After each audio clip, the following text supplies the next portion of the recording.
When I picked up the phone to ask my son Max about his wedding date, I never imagined the words that would shatter my world. My daughter-in-law, Lena, looked me straight in the eye with a smile that sent chills down my spine. "Oh, we already got married yesterday," she said casually, as if discussing the weather. "We only invited special people." Those 4 words, "only special people," hit me like a bucket of ice water dumped over my head in the dead of winter. I stood frozen in the living room of my own house, the phone heavy in my hand, feeling like it weighed 1,000 pounds. Max, my only son, avoided my gaze, staring at the floor as if it held the secrets to the universe. Lena, meanwhile, made herself comfortable on the sofa, the very one I'd bought for their apartment 3 years ago when they first moved in together. For those 3 years I'd been their lifeline. I'd paid their monthly rent of $500 without fail, even when it meant dipping into my modest retirement savings. I'd furnished their entire home. The kitchen table where they ate meals I often stocked for them, the bed where they slept soundly while I worried about bills, the refrigerator I filled with groceries when their cupboards were bare. I'd given them everything, thinking it was what a good mother did. But now, standing there, I realized I wasn't special. Not to them. The pale pink dress I'd splurged $200 on hung uselessly in my closet, along with the matching shoes and my dreams of being part of my son's big day. I'd imagined myself in the wedding photos, smiling proudly beside Max and Lena. But those photos existed without me, posted on social media for the world to see, except I'd stumbled upon them by accident. The betrayal cut deep. For weeks, I'd planned every detail in my mind. I'd set aside $1,000 as a wedding gift, called my sister Diana in Chicago to share the excitement, and even deep-cleaned my house top to bottom, fantasizing about a post-ceremony celebration here. All of it crumbled in an instant. Max finally looked up, his voice rehearsed and hollow. "Mom, it was intimate, very small, just us and the witnesses." But I knew it was a lie. Scrolling through Lena's Instagram later that night, I saw the truth. Her parents beaming beside the happy couple, her siblings raising champagne glasses in a toast, Lena in a stunning white dress I'd indirectly helped finance with the $800 I'd given her last month for personal expenses. There they were, celebrating without me, the woman who'd sacrificed so much. A week later, exactly 7 days after that gut-wrenching humiliation, Lena called. Her voice was different now, no longer confident and dismissive. It trembled with desperation. "Renate, the rent is overdue. The landlord's pressuring us. If we don't pay this week, he'll evict us. You forgot the transfer." I paused, letting the silence stretch. How many times had I rushed to the bank for them? Cancelled my own plans, eaten simple meals like beans and rice to free up funds for their emergencies or whims. And now, after excluding me from their wedding, they acted like nothing had happened. "Lena," I said, my voice calm in a way that surprised even me, "didn't I warn you that I only help special people?" The silence on the other end was profound. I could hear her breathing, ragged and unsure. For the first time in years, she was the one trembling, not me. "Renate, I don't understand," she stammered. "We've always been special to you. You're like a second mom to me." Sweet, manipulative lies, delivered in that honeyed tone she reserved for requests. The same tone she'd used to ask for money for the wedding dress, the honeymoon they never took, or at least never invited me to hear about, the rings I'd helped fund without knowing I'd be barred from seeing them exchanged. For so long I'd walked on eggshells around them, weighed every word, every gesture, every gift, hoping for a crumb of affection from my own flesh and blood. I'd been the perfect mother, the obliging mother-in-law, the silent provider who never complained when they treated me like an afterthought. But only special people had awakened something dormant inside me, a spark of self-respect I'd buried under layers of guilt and obligation. That night, after hanging up, I calculated the cost of my generosity. Monthly rent. $500 x 36 months equals $18,000. Groceries and supplies. Roughly $200 a month equals $7,200. Gifts for birthdays, holidays, anniversaries. At least $3,000. Lena's medical emergencies. $800. The car loan they never repaid. $2,500. Air conditioner repair. $600. Furniture. $1,200. Total. Over $33,400. Money from my late husband Robert's inheritance. My pension, savings I'd scrimped for decades. All gone to people who saw me as dispensable. I sat on my bed and cried that night. Not tears of sadness but of rage and frustration.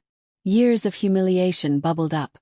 The times they'd forgotten my birthday, the holidays where I was an afterthought, the way Max would only call when he needed something. I cried for the foolish woman I'd been, losing myself in trying to be indispensable to those who found me replaceable. But when I woke the next morning, something had shifted. I looked in the mirror and saw not just tired eyes and wrinkles, but a hardness, a determination. I made coffee as always, but this time I didn't think about calling Max. For once I was my own priority. At the kitchen table, where I'd planned so many surprises for them, I pulled out my checkbook and statements. The numbers stared back, mocking my naivety. The phone rang. Max. My heart didn't leap as it once would. I let it ring. Then Lena called. Ignored. A text from Max. Mom, please answer. We need to talk. Deleted. By afternoon I went for a walk. No errands for them, just for me. Passing the park where I'd taken little Max as a child, memories flooded back. His hugs, his declarations that I was the best mom ever. When had that boy become this man who treated me like an ATM? When had I started equating love with money? At the bank, Mr. Klein, the manager who'd processed my transfers for years, greeted me with surprise. Mrs. Richter, another deposit for Max. No, I said. I need to cancel all automatic transfers and protect my accounts. His concern was genuine, more than Max had shown in months. Are you sure? Did something happen? I finally opened my eyes. As he worked, my phone buzzed incessantly. Max, Lena. I turned it off. Leaving the bank, I felt light, unburdened. My money was mine again. Home felt different, quieter. But then 3 cars outside. Max's, Lena's, and a stranger's. Through the window, movement inside my house. They'd used the keys I'd given them in trust. Heart pounding, I opened the door. Max sat with head in hands. Lena paced.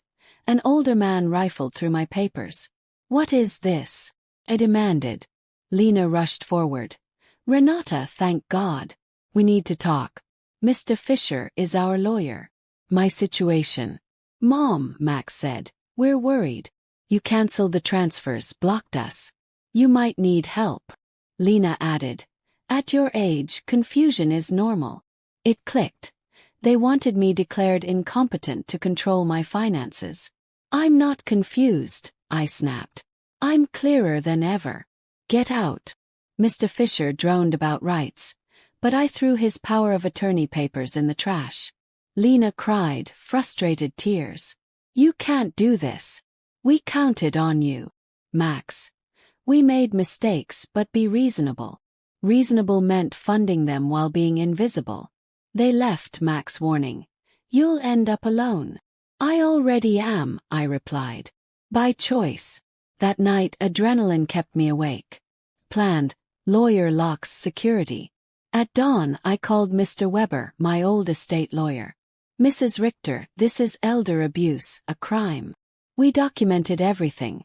Transfers, gifts, pressures. He whistled at $33,400. You could have traveled, enjoyed retirement. Instead, I'd financed ingrates. Next hardware store. Mr. Summer. For Max again. No for me. Best locks. His son Ethan installed cameras. Meanwhile, Lena called from unknown numbers. We miss you. And need rent, $1,000. Miss me or my money? Silence. Both. But we love you. When did you last call just to check on me? Never. Hung up. Afternoon, beauty salon. Cynthia. Forgot us. Forgot myself. Full treatment, cut, color, mani-pedi. Bent on me guilt-free. Cynthia. You look free. I am. Home, a neighbor waited. Eleanor Brooks. Heard yelling yesterday. Okay. Over coffee I spilled everything. You did right, she said. Went through it with my daughter. Cut off money. Now we have real love. Hope flickered. Next day locks changed, cameras up. Ignored calls. Called Diana. Finally came to senses. About time. Max never spoke lovingly. Always about what you bought. Painful but healing. Lena talked of inheriting like you were gone. Eleanor brought coffee.